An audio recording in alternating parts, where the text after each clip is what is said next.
বর্তমান আরাফার মাঠ। আল্লাহ পাক রব্বুল আলামিন আদম আলাইহিস সালাতু ওয়াস সালামের সামনে সমস্ত বনি আদমকে হাজির করলেন, রূহ হাজির করলেন। এমনি তাকায়া দেখা যায় একটা মানুষ, তার দুই চোখের মাঝখানে নূর চমকাচ্ছিল। আদম আলাইহিস সালাতু ওয়াস সালাম বলেন, প্রভু গো, এটা কে? দুই চোখের মাঝখানে নূর চমকায়। আল্লাহ জানাইয়া দিলেন, এরা তোমার সন্তান পয়গম্বর দাউদ আলাইহিস সালাম। আদম আলাইহিস সালাম জানতে চাইলেন, আমার সন্তান দাউদ দুনিয়ায় যাবে, তার বয়স কত হবে? আল্লাহ বলেন, তোমার সন্তান দাউদের বয়স 40 বছর, 60 বছর। কত বছর? 60 বছর। আদম আলাইহিস সালাম বলেন, প্রভু গো, আমার সন্তান দাউদকে আমার থেকে 40 নিয়ে 100 পুরাইয়া দেওয়া যায় না। আল্লাহ বলেন, মঞ্জুর। আদম আলাইহিস সালামের বয়স থেকে 40 পুরাইয়া 100 বছর দিলেন। আদম আলাইহিস সালামকে আল্লাহ পাক 1000 বয়স দিয়েছিলেন, 40 দিয়া দিলেন। পয়গম্বর দাউদ আলাইহিস সালামকে রইল কত? রইল কত? 960 বছর।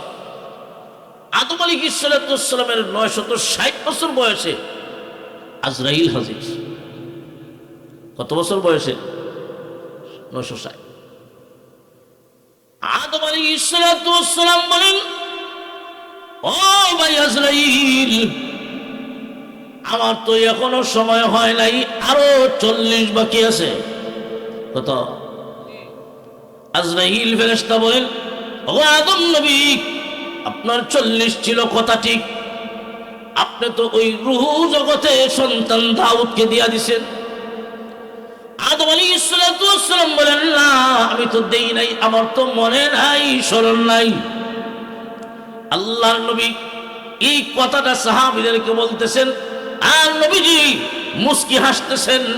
আমাদের বাবা আদম আলাইহিস সালাম ওই রূহ জগতে সন্তান দাউদকে 40 বছর দিয়েছিলেন। দুনিয়ায় আসার পরে অস্বীকার করে বসলেন। আমরা তো সেই আদমের সন্তান। আমাদের বাবার বৈশিষ্ট্য হলো ভুলে যাওয়া। সন্তান হিসাবে ওই আদমের বৈশিষ্ট্য আমাদের মাঝেও আছে। আমরাও অনেক সময় 1 বছর আগের কথা পরের বছর স্মরণ থাকে না। এটা আদমের বৈশিষ্ট্য। এটা কার বৈশিষ্ট্য? আমরা বাহুই বলে গেছেন, দিছেন, কিন্তু অস্বীকার করেন, না, আমি তো দেই নাই। এই বৈশিষ্ট্য আমাদের মাঝে আছে না নাই? আমি যেই কথাটা বলতেছিলাম, আল্লাহ রাব্বুল আলামিন ওই রূহ জগতে সমস্ত বনি আদমের কাছ থেকে, আমাদের কাছ থেকে একটা অঙ্গীকার নিলেন। কি নিছেন? অঙ্গীকার। আল্লাহ প্রশ্ন করেছেন, আমি কি তোমাদের রব নই? আলাস্তু বিরাব্বিকুম, আমি কি তোমাদের রব নই? কেউ জবাব দেয় না। সর্বপ্রথম বিশ্ব নবী বলেন, আমি মুহাম্মদুর রাসূলুল্লাহ জবাব দিলাম। নবীর জবাবের পরে সবাই এক বাক্যে বলল, হ্যাঁ বলো, আপনি তোমাদের রব। সেখানে আমিও ছিলাম, আপনিও ছিলেন, সবাই ছিলাম। কিয়ামত পর্যন্ত যারা আসবে সবাই ছিল। মনে আছে আপনারা ওই ঘটনা? না, মনে নাই, ভুলে গেছেন। দুনিয়াবাসী, ওই রূহ জগতে আল্লাহ অঙ্গীকার নিলেন, আমরা অঙ্গীকারাবদ্ধ। আমরা আল্লাহকে রব স্বীকার করেছি। আল্লাহ প্রশ্ন করেছেন, আমরা জবাব দিছি, ভুলে যাই। এই পৃথিবীতে আল্লাহর অনেক বান্দা বান্দি এমন ছিলেন, বিশেষ করে হযরতে জুন্নুন মিসরি রাহমাতুল্লাহি আলাইহি, উনি বলতেন, প্রবাসী কল্যাণ পরিষদের উদ্যোগে আয়োজিত আজকের এই তাফসীরুল কোরআন মাহফিলের চলন্ত অধিবেশনের অত্যন্ত শ্রদ্ধাভাজন সভাপতি সাহেব, উপস্থিত জাতির কর্ণধার, জাতির বিবেক, সম্মানিত উলামায়ে কেরাম, মুরব্বিয়ানে ইজম এবং সর্বস্তরের প্রাণপ্রিয় মুসলমান ভাইরা, পর্দার আড়াল থেকে আলোচনা শুনছেন দিনদার ইমানদার মুসলমান মা ও বোনেরা। সর্বপ্রথমেই মহান আল্লাহ পাকের আলিশান দরবারে কালিমত শুকর আদায় করছি, যিনি আমাদেরকে দয়া করে মায়া করে আজকের এই মুবারক মজলিসে অংশগ্রহণ করার তৌফিক দিয়েছেন। এজন্য শুকরিয়াতান বলি আলহামদুলিল্লাহ। আমরা যারাই অংশগ্রহণ করতে পেরেছি এতে খুশি না বেজার? আর একটু আওয়াজ দিয়ে এখন। আপনি আমার মতো অনেক মানুষ এখনো বিভিন্ন নিষিদ্ধ কাজে, নাফরমানিতে, গুনার কাজে লিপ্ত আছে না নাই? অনেক মানুষ আটে ঘাটে, বাজারে, দোকানে, বাসাবাড়িতে বিভিন্ন গুনার কাজে লিপ্ত। আল্লাহ পাক রব্বুল আলামিন আমাদেরকে যাবতীয় গুনার কাছ থেকে মুক্ত করে এমন একটি মজলিসে, এমন একটি সামিয়ানার নিচে অংশগ্রহণ করার তৌফিক দিয়েছেন, যেই সামিয়ানার নিচে অংশগ্রহণ করার সাথে সাথে মহান আল্লাহ জিন্দিগির সমস্ত সগীরা গুনাহ মাফ করে দেন। এই মজলিসের দাম কম না বেশি? দুনিয়ার কোনো মানুষ ইচ্ছা করলেই এই রকম সামিয়ানার নিচে বসতে পারবে না, ঠিক না বেটি? আপনি আমার মতো বহু মানুষ কয়েকদিন আগ থেকে নিয়ত করে রেখেছিল আজকের মাহফিলে থাকবে, কিন্তু কপালে নাই। এমন আসেনি? এখানে এমনও কয়েকজন আছেন আপনার নিজের কোনো ইচ্ছাও ছিল না আসার, আপনি জানেনও না, কিন্তু মহান আল্লাহ আপনাকে আসার মতো তৌফিক দিয়েছেন। এমন কিছু মানুষ আছে না নাই? তাহলে বোঝা যায় এইরকম সামিয়ানার নিচে আসা এবং বসা দুনিয়ার কারো ইচ্ছার ভিতরে নয়। আপনি ইচ্ছা করলেই আসতে পারবেন, বসতে পারবেন, তা সম্ভব নয়। একমাত্র ওই সমস্ত ব্যক্তিরাই অংশগ্রহণ করতে পারে যাদেরকে মহান আল্লাহ পছন্দ করে। তাহলে বোঝা যায় আল্লাহ পাক আপনি আমাকে পছন্দ করছেন, ঠিক না বেঠিক? আল্লাহ পাক আপনি আমাকে একটা জাতি থেকে বাছাই করে, নির্বাচন করে এমন একটা মজলিসে হাজির হওয়ার তৌফিক দিয়েছেন। শুরুতেই বলেছি, অংশগ্রহণের সাথে সাথে জিন্দেগির সগীরা গুনাহ মাফ হয়ে যায়। উলামায়ে কেরামের জবান থেকে কোরআন হাদিসের আলোচনা শোনার পরে আল্লাহর অনেক বান্দা বান্দির অন্তরে দেখবেন মাঝে মাঝে ধাক্কা মারে। এমন হয়নি? আপনি আলোচনা শুনতেছেন, হঠাৎ অন্তরে ধানুন আঘাত লেগে যায়। তখন ওই মজলিসেই আপনি আমি মনে মনে সিদ্ধান্ত নেই, এইভাবে আমার জীবনের দ্বারা আর কতদিন চালাবো না, এখন থেকেই আমাকে পরিবর্তন হওয়া লাগবে। মনে মনে সিদ্ধান্ত নিয়ে ওই মাহফিলেই আখিরি মুনাজাতের সময় জিন্দিগির গুনার উপর তওবা করি। যেই সমস্ত বান্দাবান্দি জিন্দিগির গুনার উপর তওবা করে নেয়, মহান আল্লাহ শুধু সগীরা গুনাহ নয়, তার জিন্দিগির কবিরা গুনাহ আল্লাহ মাফ করে দেন। এমনভাবে মাফ করে দেন কাওয়ালাদাত উম্মুহু, যেমন সবে মাত্র মার গর্ভ থেকে দুনিয়ায় ভূমিষ্ঠ হইলা। আজকের এই মজলিস আপনি আমার জিন্দিগির সগীরা কবিরা, ছোট বড় গুনাহ মাফ হওয়ার জায়গা, ঠিক না বেটি? এমন মজলিসে আসতে পারে আমরা খুশি না বেজার? অনেক মায়েরা রাস্তাঘাটে হাঁটা চলাফেরা করতেছেন, বাড়ি ঘরে আসেন। আমি অনুরোধ করে বলবো, আজকের এই রাত্র গনিমত মনে করে। আজকের এই রাত্র চলে গেলে আপনি এক বছরের ভিতরে এই মাহফিল আর হবে না। হয়তো আগামী বছর মাহফিল হবে, আপনি থাকবেন না, ঠিক না বেটি? এই মাহফিলটাকে অলসতার মধ্যে কাটাইয়া দিবেন না। আজকের এই রাত্রটাকে গনিমত মনে করে উলামায়ে কেরামের জবান থেকে কোরআন হাদিসের আলোচনা শুনবেন, আমলের নিয়তে এই মনোভাব নিয়ে এসে পড়েন। ইনশাআল্লাহ হয়তো একটা কথাও আপনার জীবন পরিবর্তনের জন্য যথেষ্ট হবে। আর এই মাহফিলটা যদি আল্লাহর কাছে কবুল হয়ে যায়, কিয়ামতের দিন আমাদের সকলের জন্য নাজাতের উসিলা হবে। আমরা যারাই আসি আখিরি মোনাজাত পর্যন্ত তাকার নিয়ত আছে তো ইনশাআল্লাহ? কারা কারা থাকবেন হাতটা উঠায় দেখান। আল্লাহ তুমি কবুল করো, আল্লাহ তুমি কবুল করো, আল্লাহ তুমি কবুল করো। আজকের এই তাফসীরুল কোরআন মাহফিল কবুল করো, প্রবাসী কল্যাণ যুব পরিষদ কবুল করো, এলাকাবাসীর জন্য হেদায়েতের উসিলা বানায় দাও। আত্মা আমি এলাকার মা বোনদেরকে অনুরোধ করে বলবো, মা বোনরা যদি চায় যে কারো স্বামী, কারো বাবা, কারো ভাই আজকে কেহই আখিরি মোনাজাতের আগে গড়ে জায়গা নাই, এই নিয়ত যদি মা বোন করেন, আমার মনে হয় কোনো পুরুষ বাড়ি থাকতেও পারবে না। ঠিক না বেটি? আমি আপনাদেরকে অনুরোধ করে বলবো, মাহফিলের আখিরি মোনাজাতের আগে কেউ বাসাত গেলেও আপনারা তাদেরকে বুঝাইয়ে মাহফিলে পাঠাইয়া দেন। আপনারা যদি একটু সুচ্চার হন, আশা করি কোনো পুরুষ আখিরি মোনাজাতের আগে গড়ে থাকতেও পারবে না, যেতেও পারবে না। আল্লাহ কবুল করুক, বলুন আমিন। ইয়ারা হাজরিন, আমি আপনাদের সামনে পবিত্র কোরআন শরীফের সূরাতুল বাকারার 21 নম্বর আয়াতে কারিমা তিলাওয়াত করছি। হুজুরে পাক সাল্লাল্লাহু আলাইহি ওয়াসাল্লামের পবিত্র জবান থেকে নির্গত ছোট্ট একখানা হাদিসে কারিমা পাঠ করছি। আল্লাহ আমার তিলাওয়াতকৃত আয়াতে যে বিষয়টা আলোচনা করছেন, দুনিয়ার মানুষদেরকে এই কথাটা জানায় দিতেছেন, হে দুনিয়াবাসী, আমি তোমাদের মালিক, আমি তোমাদের রব, তোমরা আমার গোলাম। এই কথাটা ভুলে যাও না।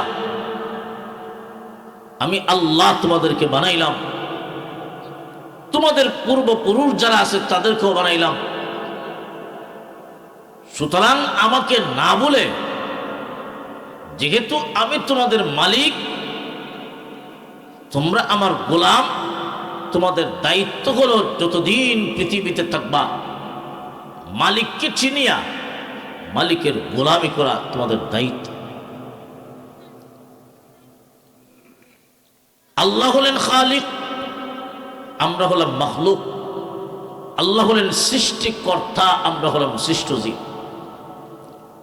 18,000 মখলুকাত, মতান্তরে 80,000 মখলুকাত, এর কম বেশি যেই হোক, সব কিছুর মালিককে, আরো জোরে কোন সব কিছুর মালিককে আল্লাহ দুনিয়াবাসীকে আদেশ দিতেছেন, ইয়া আইয়ুহান নাস, হে দুনিয়ার মানুষেরা। মানুষের ভিতরে আমি ইমানদার যেমন আছে, বেঈমান কাফেরও আছে। সারা দুনিয়ার সমস্ত বনি আদম এর ভিতরে অন্তর্ভুক্ত। তাহলে আমরা সবাই এই কথাটা আবার স্বীকারও করি, এই দুনিয়াতে ধনী গরিবের কোনো ভেদাভেদ নাই। দুনিয়াতে সবাই আল্লাহর দৃষ্টিতে সবাই এক আল্লাহর গোলাম, না কোনো সন্দেহ আছে? তবে আমরা সবাই মুখে স্বীকার করি গোলাম, কিন্তু সবাই কাজে বাস্তবায়ন করতে পারি না, না কোনো সন্দেহ আছে? ইয়া আইয়ুহান নাস উবুদু রাব্বাকুম আল্লাযী খালাকাকুম ওয়াল্লাযীনা মিন ক্বাবলিকুম লাআল্লাকুম তাত্তাকুন। আল্লাহ বলেন, হে দুনিয়াবাসী, উবুদু রাব্বাকুম, তোমরা তোমাদের রবের বন্দেগী করো। আল্লাযী খালাকাকুম, যেই রব তোমাদেরকে সৃষ্টি করেছেন, তোমাদেরকে বানাইছেন। ওয়াল্লাযীনা মিন ক্বাবলিকুম, যেই রব তোমাদের বাপ দাদা পূর্বপুরুষদেরকে সৃষ্টি করেছেন, সেই রবের বন্দেগী তোমরা করো। যেই রবের শিক্ষা আমি তোমাদেরকে দুনিয়ায় আসার আগেই আমি আল্লাহ দিয়েছিলাম, আপনি আমি দুনিয়াত আসার আগে আপনি আমি আমাদের রব চিনিয়া এই দুনিয়াত আসলাম। দুনিয়ায় আসার আগে আরো দুইটা জগৎ অতিক্রম করে আপনি আমি দুনিয়ায় এসেছি। কয়টা জগৎ? একটা জগতের নাম হলো আলমে আরওয়াহ, রুহু জগৎ। আরেকটা জগতের নাম হলো আলমে আরহাম, মায়ের পেটের জগৎ। মায়ের পেটের জগৎ থেকে আল্লাহ পাক রব্বুল আলামিন আপনি আমাকে এই দুনিয়ার ক্ষণস্থায়ী জগতে পাঠাইছেন। এই দুনিয়ার ক্ষণস্থায়ী জগতে আপনি আমি বেশি দিন থাকব না। আল্লাহর যখন হুকুম হয়ে যাবে পরকালের জগতে আপনি আমাকে পা দিতে হবে, চিরস্থায়ী জগৎ। হে দুনিয়াবাসী, ওই যে প্রথম জগৎ আলমে আরওয়াহ, আল্লাহ পাক রব্বুল আলামিন জান্নাতের ভিতরে আমাদের বাবা আদম আলাইহিস সালাতু ওয়াস সালামকে আল্লাহ বানাইয়া ওয়া যাহারা ফি যহরিহি ওয়া মাসাহা ফি যহরিহি, আদম আলাইহিস সালাতু ওয়াস সালামের পৃষ্ঠদেশে আল্লাহ কুদরতি হাত বুলাইলেন। আদম আলাইহিস সালাতু ওয়াস সালামকে সৃষ্টি করার পরে ওনার ভিতরে যখন রূহ দেওয়া হলো, আল্লাহ আদম আলাইহিস সালাতু ওয়াস সালামের পৃষ্ঠদেশে কুদরতি হাত বুলাইলেন। কিয়ামত পর্যন্ত যত নেককার দুনিয়াতে আসবে সকলের রূহ বের হয়ে আসলো। আবার দ্বিতীয়বার আদম আলাইহিস সালাতু ওয়াস সালামের পৃষ্ঠদেশে আল্লাহ কুদরতি হাত বুলাইলেন। কিয়ামত পর্যন্ত যত নেককার দুনিয়াতে, যত বদকার দুনিয়াতে আসবে সকলের রূহ বের হয়ে আসলো। আদম আলাইহিস সালাতু ওয়াস সালামের সামনে কিয়ামত পর্যন্ত যত নেককার, যত বদকার দুনিয়াতে আসবে সমস্ত বনি আদমের রূহ আল্লাহর সামনে আনলেন, হাজির করলেন। আমিও ছিলাম, আপনিও ছিলেন। ওই জায়গাটা কোথায় ছিল? মুফাসসিরিনে কেরাম তাফসীরের কিতাবে লেখেন এটা ওয়াদি নু'মান। নবী রাসূল পাঠায়া আমাদের উপর দয়া করছেন, দয়া। ঠিক না বেটি?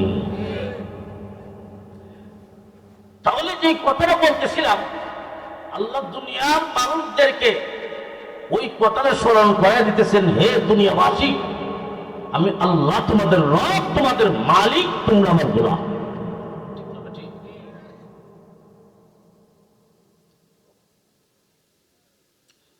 তোমরা আমার গোলাম। গোলামের কাজ মালিকের গোলামি করা। ঠিক না বেটি? আমরা কার গোলাম? আল্লাহর গোলাম। এই দুনিয়াতে আল্লাহ গোলাম বানায় পাঠাইছেন, এই কথাটা আমরা সবাই মুখে স্বীকার করি, কাজে বাস্তবায়ন করতে পারি না। কোন সন্দেহ আছে? মুখে দাবি করি গোলাম, নামাজ পড়ি না। মুখে দাবি করি গোলাম, আল্লাহর হুকুম মানি না। তাহলে আমাদের মুখের কথা আর কাজ এক না ভিন্ন? আরো জোরে আয়াত তেলাওয়াত করতে থাকে, ইয়া আইয়াতুহান নাফসুল মুতমাইন্না ইরজিই ইলা রাব্বিকি রাদিয়াতান মারদিয়া ফাদখুলি ফি ইবাদি ওয়াদখুলি জান্নাতি। আল্লাহু আকবার। ওই ফেরেশতারা কানের কাছে আইসা ওই সমস্ত সত্যিকারের গোলাম বান্দা বান্দি যারা, এদের কাছে কানের কাছে আল্লাহর কোরআনের আয়াত তেলাওয়াত করে, হে প্রশান্ত মন, পবিত্র আত্মা, ইরজিই, আয়, বের হয়ে আয়, ফিরে আয়। কোন দিকে? ইলা রাব্বিকি, তোর রবের দিকে। যে রব দুনিয়াতে তোর গোলাম ছিলেন, দুনিয়াতে তোর মুনিব ছিলেন, তুই ওই রবের গোলাম ছিলেন। নিজেকে গোলাম মনে কইরা গোলামি করেছ, যেই রবের, ওই রবের দিকে ফিরে আয়। ইলা রাব্বিকি, কোন অবস্থায় ফিরে আসবে? রাদিয়াতান মারদিয়া, সন্তুষ্ট অবস্থায়। মহান আল্লাহ তোমাকে গোলাম বানায়া পাঠাইছিলেন। তুমিও নিজেকে এই কথা মনে কইরা সারা জীবন ভর তুমি নিজেকে গোলাম মনে কইরা গোলামি করেছ। যেই রবের গোলামি করেছ, ওই রব তোমার উপর সন্তুষ্ট আছেন। ইরজিই, আয়, ফিরে আয়, ওই রবের দিকে ফিরে আয়। জান্নাতের ছবি চোখের সামনে তুলে ধরে, জান্নাতের ছবি চোখের সামনে তুলে ইশারা করে বলা হবে আল্লাহর বান্দা-বান্দী রে ফাদখুলি ফি ইবাদি ওয়াদখুলি জান্নাতি। ওই জান্নাতের ছবি দেখে ইশারা করে বলা হবে ওই জান্নাত হবে তোমার চিরস্থায়ী ঠিকানা। ওই আল্লাহর বান্দা-বান্দী জান্নাতের ছবি দেখে দেখে হাসতে হাসতে দুনিয়া থেকে বিদায় হয়ে যাবে। এরা কারা? সত্যিকারের গোলাম যারা দুনিয়াতে মনে করছে আমরা আল্লাহর গোলাম, আমাদের কাজ হলো গোলামি করা। কতদিন? যতদিন দুনিয়ায় থাকবো। এই কথাটা মনে রাখা কথা আর কাজ দুটোটাকে এক বানাইয়া দুনিয়ার চলাফেরা করছে। আল্লাহ তাদেরকে এই দুনিয়ার ক্ষণস্থায়ী জীবন শেষ যেদিন জান্নাতের ছবি দেখাইয়া সুসংবাদ দিয়া দুনিয়ার থেকে উঠাইয়া নেওয়া হবে। এমন ভাবে আমাদের দুনিয়ার জীবন শেষ হোক, জান্নাতের ছবি দেখে যেন পরকালের দিকে পা রাখতে পারি, এমন আমরা চাই কিনা? আরো জোরে, শুধু মুখে চাইলেই হবে না কাজে বাস্তবায়ন করতে হবে? কাজে বাস্তবায়ন করতে হবে। দুনিয়ায় যতদিন থাকবা গোলামি করবা কার? আরো জোরে কম। প্রতিটা ধাপে ধাপে আমার কোনো মত নয়, আমার কোনো পথ নয়, আমার আল্লাহর মতই আমার মত, আমার আল্লাহর মতই আমার পথ। আল্লাহ যা বলেছেন তা মানবো, যা নিষেধ করেছেন তা বর্জন করবো। এটাকেই বলা হয় বন্দেগী, এটাকেই বলা হয় ইবাদত, এটাকেই বলা হয় গোলাম। ঠিক না ঠিক? আল্লাহ আমাদের সবাইকে দুনিয়াতে যতদিন রাখেন সত্যিকারের গোলাম হয়ে যেন থাকতে পারি, আল্লাহ তৌফিক দান করুন। সকলে বলুন আমিন।